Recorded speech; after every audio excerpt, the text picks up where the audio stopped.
Bonjour à tous. Nous avons vu dans notre dernière méditation que beaucoup de personnes dans le monde actuel disent que tout continue comme depuis le début et que le monde continuera encore pendant des milliers d'années sans que rien ne change. L'apôtre Pierre les appelle des moqueurs pleins de raillerie, qui refusent de voir le message que Dieu leur a donné sur ces temps que nous traversons.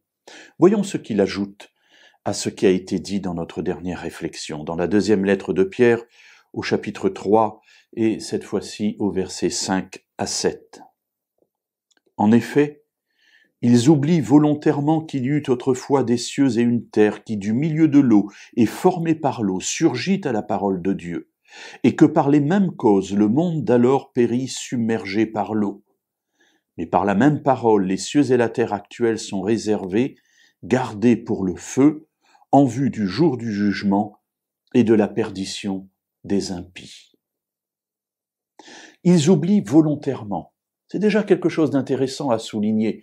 C'est que ce monde ne veut pas écouter et reconnaître la puissance et la présence de Dieu. C'est quelque chose de volontaire qu'ils rejettent, malgré le témoignage des croyants authentiques.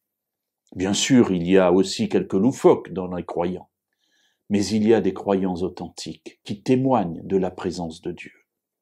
Qu'est-ce qu'ils oublient? Eh bien, qu'il y a eu un monde fondé par l'eau, c'est ce que le livre de la Genèse nous dit, et que ce monde a péri par l'eau également, lors du déluge, dans l'histoire de Noé. Ça a été un jugement porté contre le monde d'alors. Et l'apôtre Pierre nous dit que notre monde est réservé non pas pour l'eau, mais pour le feu. Et que ce feu sera un jugement qui s'abattra sur les impies.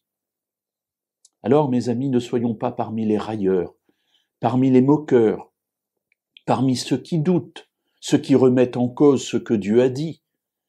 Parce que oui, la Bible dit, à côté de toutes les paroles d'amour, de bienfait, de consolation, il y a aussi des paroles qui nous amènent à considérer qu'un jour, Dieu jugera notre monde, nous jugera. Alors ce monde réservé pour le feu, y a-t-il une perspective? Nous le verrons demain si vous le voulez bien.